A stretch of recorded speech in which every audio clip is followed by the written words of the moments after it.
Alma chapter 50.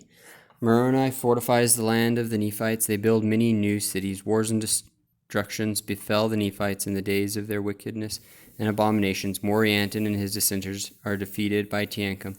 Nephihah dies, and his son Pahoran fills the judgment seat. And now it came to pass that Moroni did not stop making preparations for war, or to defend his people against the Lamanites, for he caused that his armies should commence in the commencement of the 20th year of the reign of the judges, that they should commence in digging up heaps of earth round about all the cities throughout all the land which was possessed by the Nephites, and upon the top of these ridges of earth he caused that there should be timbers, yea, works of timbers built up to the height of a man round about the cities, and he caused that upon those works of timbers there should be a frame of pickets built upon the timbers round about, and they were strong and high, and he caused towers to be erected that overlooked those works of pickets, and he caused places of security to be built upon those towers, that the stones and the arrows of the Lamanites could not hurt them, and they were prepared that they could cast stones from the top thereof, according to their pleasure and their strength, and slay him who should attempt to approach near the walls of the city.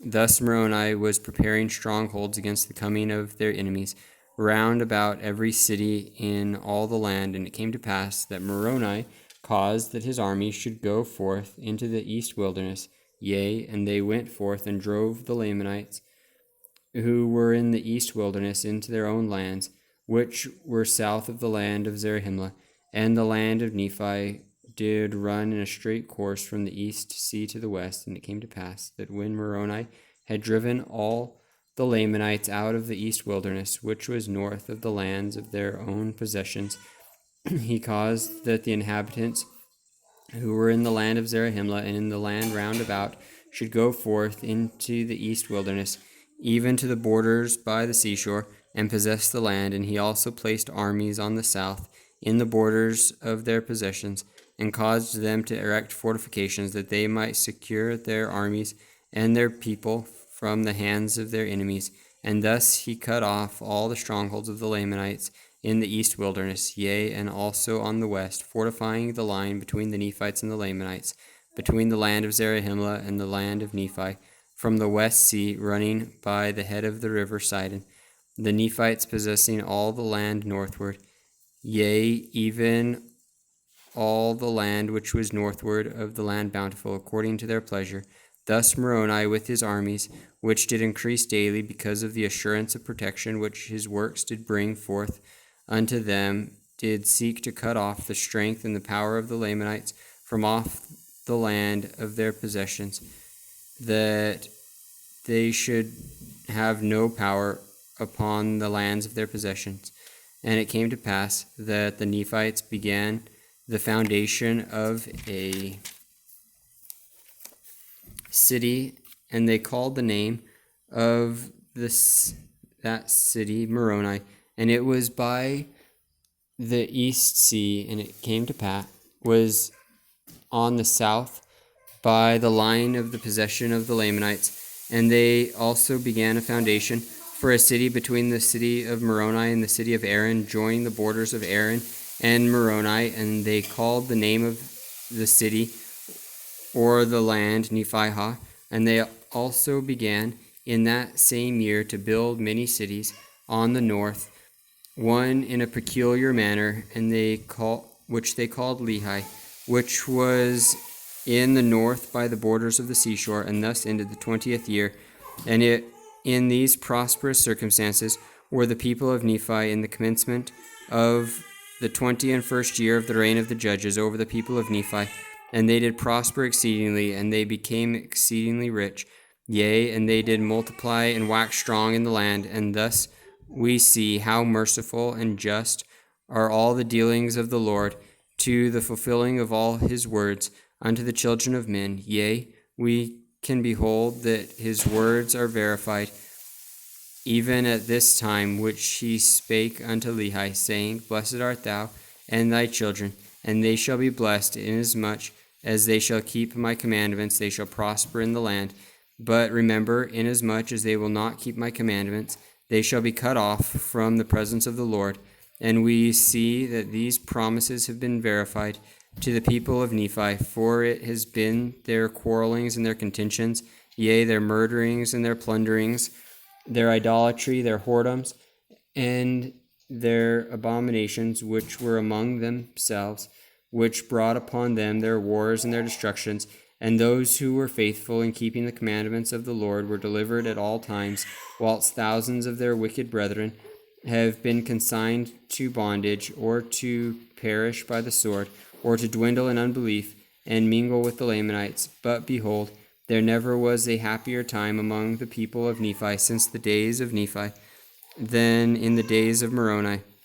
Yea, even at this time, in the 21st year of the reign of the judges. And it came to pass that the 22nd year of the reign of the judges also ended in peace, yea, and also the 23rd year. And it came to pass that in the commencement of the 24th year of the reign of the judges, there would also have been peace among the people of Nephi, had it not been for a contention which took place among them concerning the land of Lehi and the land of Morianton, which joined upon the borders of Lehi, both of which were on the borders by the seashore.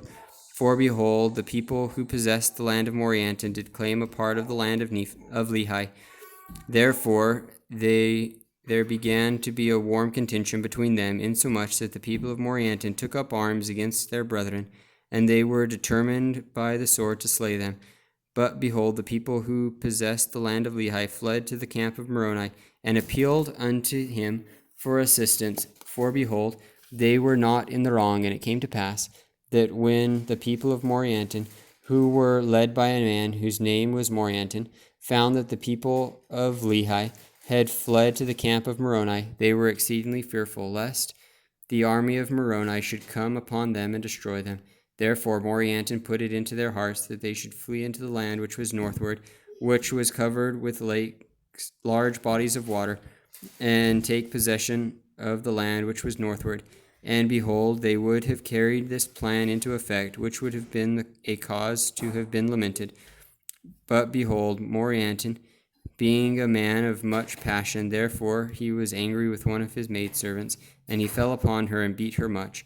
And it came to pass that she fled and came over to the camp of Moroni, and told Moroni all things concerning the matter, and also concerning their intentions to flee into the land northward.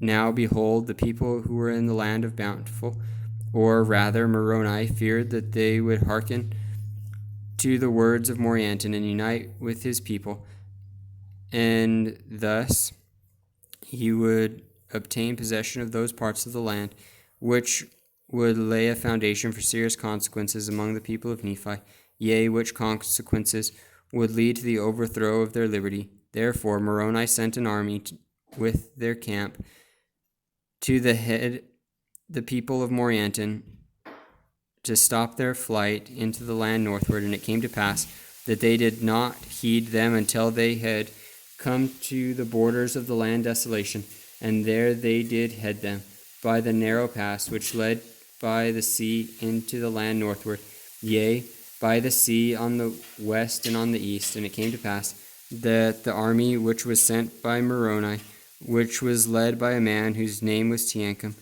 did meet the people of Morianton.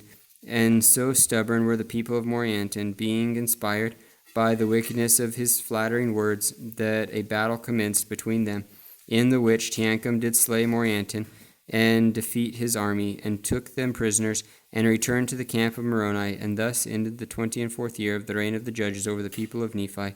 And thus were the people of Morianton brought back, and upon their covenanting to keep the peace, they were restored to the land of Morianton, and a union took place between them and the people of Lehi, and they were also restored to their lands. And it came to pass that in the same year that the people of Nephi had peace restored unto them, that Nephihah the second chief judge died, having filled the judgment seat with perfect uprightness before God. Nevertheless, he had refused Alma to take possession of those records, and those things which were esteemed by Alma and his fathers to be most sacred. Therefore Alma had conferred them upon his son Helaman. Behold, it came to pass that the son of Nephihah, was appointed to fill the judgment seat in the stead of his father. Yea, he was appointed chief judge and governor over the people with an oath and sacred ordinance to judge righteously and to keep the peace and the freedom of the people, and to grant unto them their sacred privileges of worship, to worship the Lord their God, yea, to support and maintain the cause of God all his days, and to bring the wicked to justice according to their crime. Now, behold, his name was Pehoran, and Pehoran did fill the seat of his father, and did commence his reign in the end of the 24th year over the people of Nephi.